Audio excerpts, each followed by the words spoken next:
welcome back everyone into the Space Info Club. Today we start a new format, much suggested by you, where we discuss the articles and the videos in a sort of reactions. So you can both see the screen now. If you're looking on the YouTube channel, you can see the video, while if you're listening to the Space Info Club podcast, you can listen the audio. So you can evaluate yourself what better fits you.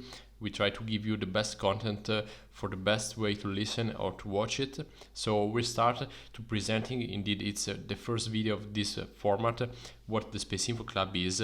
So I remember I strongly encourage you to visit our website where you can find what we do, our mission, our magazine, our collaboration and our education and courses. So in our mission to spread space knowledge, a lot of content, the majority, actually something like 99% of the content on the Space Info Club is completely free. You can access it for free. Most of it is public, as our articles, for example, but our magazine is still free. You just need to register. So you join the Space Info Club by clicking on join. You give us your email address, no name, no surname, no personal data, only your email address. You can access all the content inside the Space Info Club. Before starting, I remember also that our latest podcast episode is out now, and it is a very much interesting podcast. You can listen to it on the Spotify channel of the Space Info Club or all the major audio streaming podcast platforms. And our latest episode is about an interview we had with a member, someone, Emilio Fazzoletto, who is working inside Agrotech, and for the people who don't know, is a growing very fast growing Italian space company, building all things from the design up to the deployment into orbit, apart from the launcher clearly, of spacecraft around Earth, around the Moon, and also with the purpose of going around an asteroid in the next future. So the interview is very, very interesting. We collaborated with Agrotech. A lot of time was needed to join the forces and finally do the interview. And I deeply think that these 40 minutes of interview are really, really worth your listening. So please go evaluate going on the Spotify account of the Space Info podcast and listen to our latest episode. Now, up to us. Today we talk about an article that was published on the Planetary Society website, and the title is a question itself. Is space science worth the money? Because a lot of people are asking if space is really worth the money. So today we start our part talking about space, talking about the economy, and in light of what's happening recently about the new space economy. In the last years, a lot of people saw the privatization, a lot of more private companies doing science, putting things into space, particularly around Earth orbit, and a lot of people are now seeing that a lot of money are being poured into space. But we start our journey with far beyond, and today we still talk about space, but we talk about what's something like the essence of space itself, and that's about exploration, that's about science, and that's about research. So we leave the topic of privatization, commercialization of space, which is one of the most powerful and interesting things for having space widely adopted, I would say adopted, but at least widely recognized as a very, very powerful asset for the future people. Today we just talk about science and research. So something that, in my view, has to be seen as a reference star in the sky of exploration and science. Indeed, what is space science? So let's start with the article. Well, I can read that space science is a broad field that includes disciplines like astrophysics, cosmology, planetary science, and the study of space weather and space environments. Well, that's deeply true, and I think that's quite a truly comprehensive, justified definition of space science. So let's start with another question, and a very immediate question. That's why do we go to space to make science? Why we do space science? Well, I think that what you can find in this article, and what's also my point of view, as I was saying before, is that we need science as a reference star in the sky of exploration. A lot of people keep saying that we pour a lot of money into space, that we could instead put into sanitary research, medical research. There are still a lot of things that we don't know on our planet. Why should we put money into space? Well, first of all, if you calculate all the budgets of a public agency, I leave private ones out because they are using their own money or investors' money, so they are not public money, and basically they're not relevant. But if you think about public agencies and all the money spent for space research is just a very little, very useless percentage of all the money that are spent, for example, only in military. And if you think all the potential things that you could do by exploiting space science with all those money, well, they are huge. So that's just one objection. The other one is because you cannot know what you will find by doing research in each field. So this is a powerful thing that I suggest you to think about this. You cannot imagine to find what you haven't found yet. So research, this is the essence of research itself. Indeed, a lot of benefits. We'll talk about this specifically in some episode by taking one benefit at a time. So I just use this as a suggestion to you that are listening. So suggest in the comment, if you're watching this on YouTube, suggest in the poll on Spotify, or just write to us on our social channels.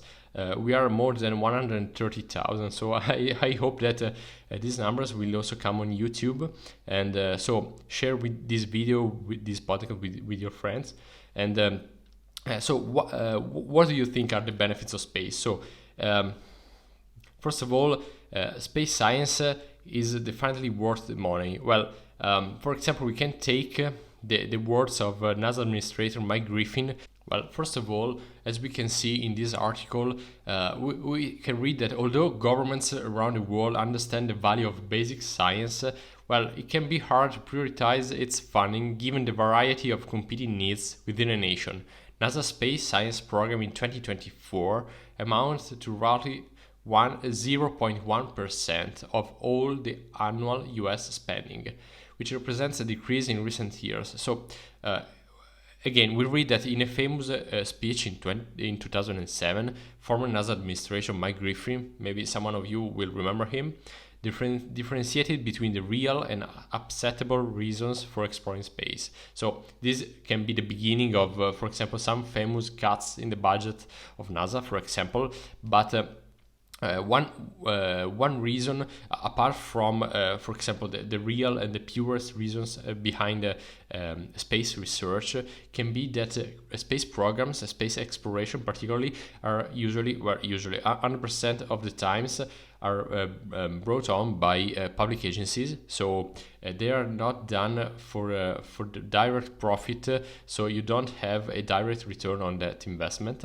However, some political advantages are quite clear. So you can just find that all the space projects are brought on by collaborative efforts across all the governments around the world. So this is just a very valuable asset. And also, as I was saying, as you can also read, who pays for space science? Well, they are people. Usually, particularly, it is also common now in a new space economy. Investors and people involved, stakeholders of companies, put their money into the companies who make their business, which is a space business, for the profit purpose. This is true, again, for private space companies, which are becoming more and more popular nowadays, and I hope they will become even more popular in the future. But again, for space science, it's the public to pay. So for sure, people want to have results in this. So this is also an objection people can give against this this research and exploration of space.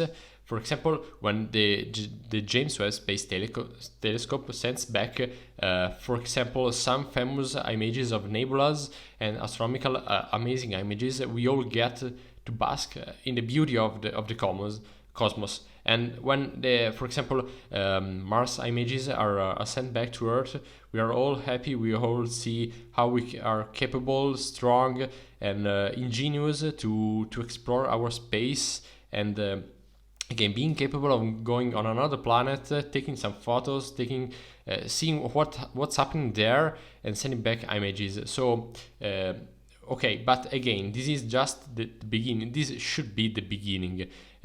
We think that, for example, let's think about a close word to this, which is the world of aviation.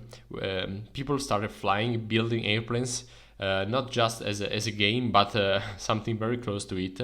And people couldn't imagine that someday people could fly from London to New York, crossing the Atlantic Ocean. And now it's done on a daily basis. And a lot of companies make business on this. They are making money on this, and above this, a lot of people are taking a great advantage from moving to a city to another. So again, I think that space science should be seen as a point of reference, trying to put our references again forward and distant from us. This should be a point in the star where we should point.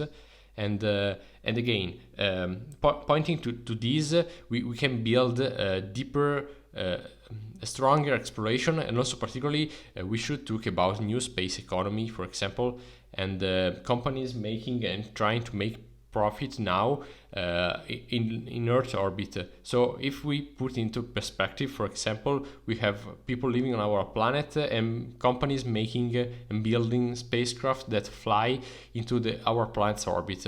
And the space science is going beyond. It's going on the moon, on Mars, and the borders of our solar system. So if we try to put our efforts into this, we could grow our power of exploration, and someday what now is just space exploration will be common, maybe not on a daily basis, but maybe on a monthly basis. For example, sending people on the moon, working there, and this should be the perspective into putting the space science. Now, I hope that you like this new format where we try to discuss your questions, your suggestions. Indeed, this was an article that was sent to the SpaceInfo Club on our Instagram page. So I strongly encourage you to still send articles, videos to where you'd like to discuss. And so please keep sending them, send your questions. So we try to answer them and particularly discuss about them with your ideas, your question. And I hope you like this. I hope to have you back on this video or on this podcast episode if you're listening to the SpaceInfo podcast, and see you in the next episode.